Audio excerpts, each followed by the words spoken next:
everyone, back on another video. Hope I got more than one person this time watching. Anyway, and this, I know I said I was gonna talk about Hercules and Michael Bolton, but I'm saving that for a very special reason.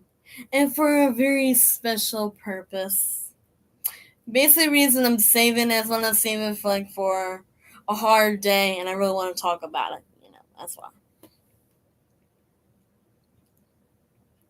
So, no further ado, I think it's time to talk about Sonic 4. Yes, I know people would say, oh, you should go in order about 1, 2, and 3. No.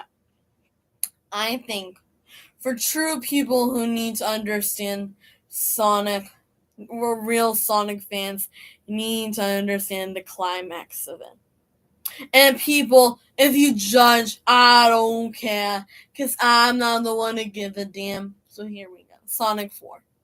Sonic 4, in my opinion, now I loved 1, 2, and 3. Do not get me wrong, those were good movies. But 4, in my general opinion, was the best. Why was it the best? Because it brought a lot of things together that should have been done in 3. But of course, that was more about, give me a second, everyone, hold on.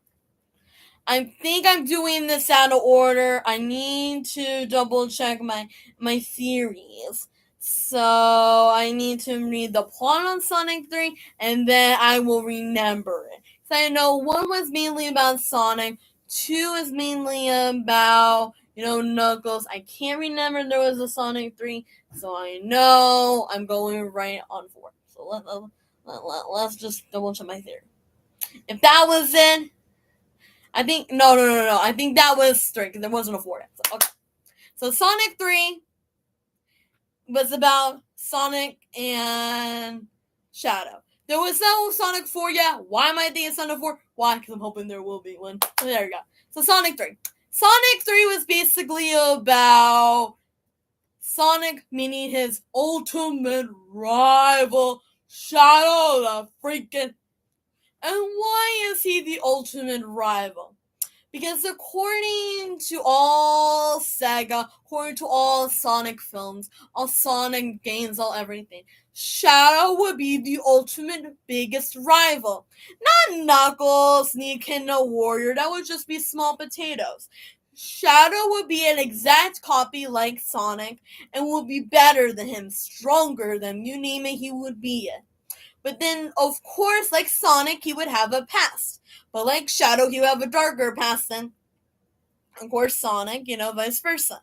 But the thing about Sonic is he is true blue.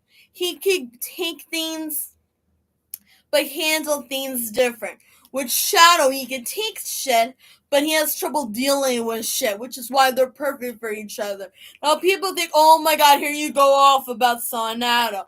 Well, I say Sonshadow is beautiful, so sue my ass. Sonshadow is the greatest ship in the world. Now, there has been Son Sally, there has been Son Amy, there has been so many ships.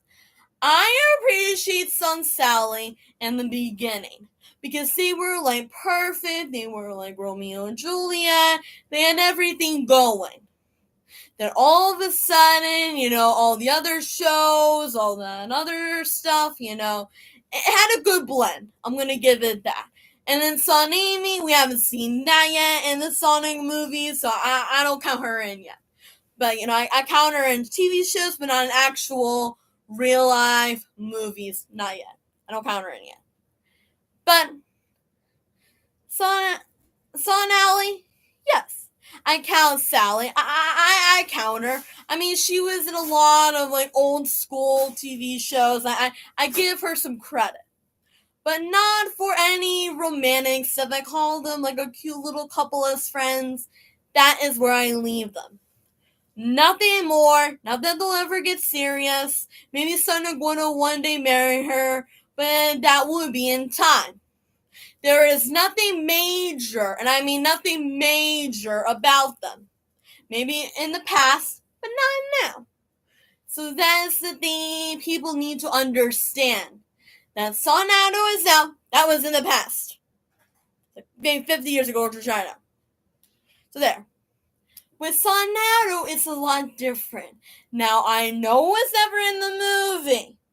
But yet to me, it always could have been, but they didn't want to bring any of that in because I guess it's too early. So I loved it. It was beautiful. It was done beautiful, and I loved it. I loved it because they had a strong bond. They will always have a strong bond, and it is beautiful. Now, people can deny the fact that they are meant for each other. They can deny it until the cows come home. Me, I am against the fact that they think they're not good for each other. Kind of like has been until radio dust.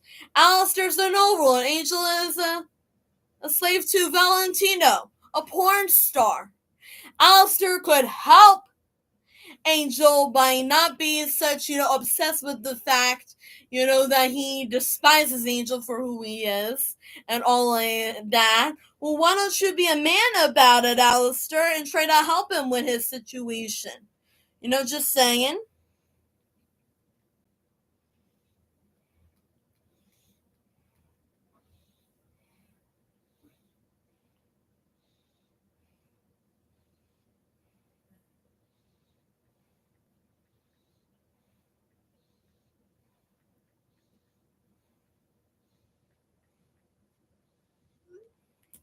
So I don't know. It feels like he should do that, Alistair, and help the man.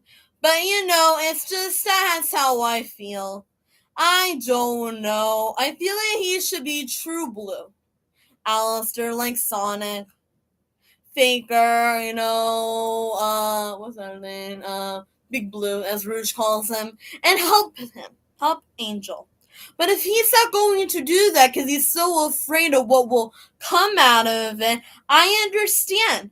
But still, he needs to try if he wants to keep his role in the hotel. If he wants to keep what he wants out of it, he has to try. And Angel has to try for himself too. He has to see what he wants out of the hotel. If he wants to be redeemed ever, he's got to make an effort. He has to make some point of finding somebody to love or getting out of vows. I mean, he's got to make some effort. I mean, what else can we go off about when it comes to couples? I mean, Stolas. I mean, that's another couple I could go off on a separate video about, but I'm not going to do it now. It feels like every time Stolas wants something out of the relationship, Blitz right now is very unsure of what he wants because Stolas lost all his nobility. He lost his star, he lost his power, and he feels like he doesn't know what to do. Stolas feels useless, he feels useless as a man, he feels useless as a father. And Blitz just wants to be a lover, he wants to be a friend, he wants to be whatever he has to be to Stolas.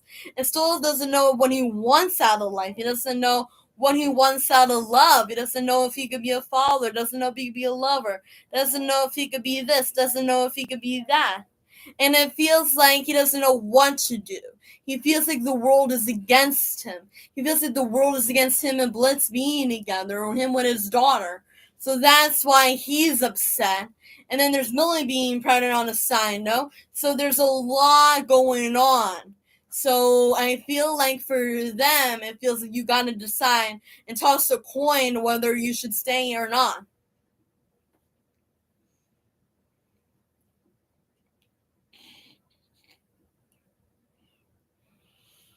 So basically, it's hard with the relationships because relationships are hard.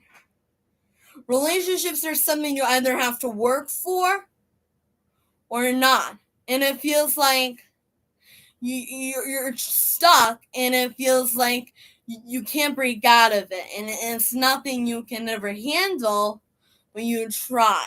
And I feel like they're not even doing that. They're stuck, and it's difficult. And that's all I can say about Stolas and Blitz because they're stuck.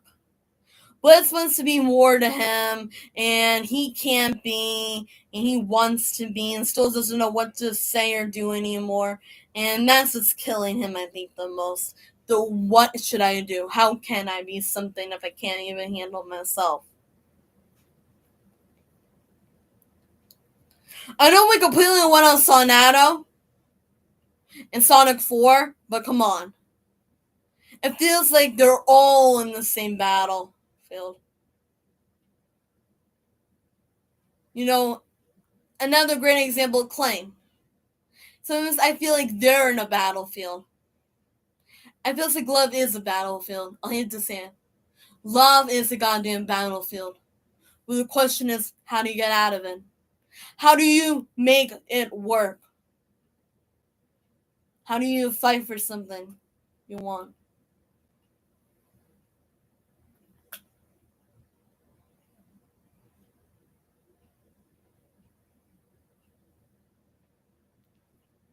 My dear God question is, listeners, how do you get out of your love?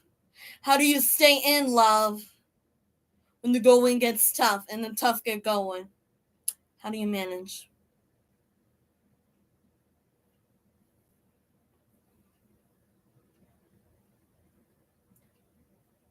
How does someone in love stay in it? I want to know. I want to know who you can manage and feel the same way.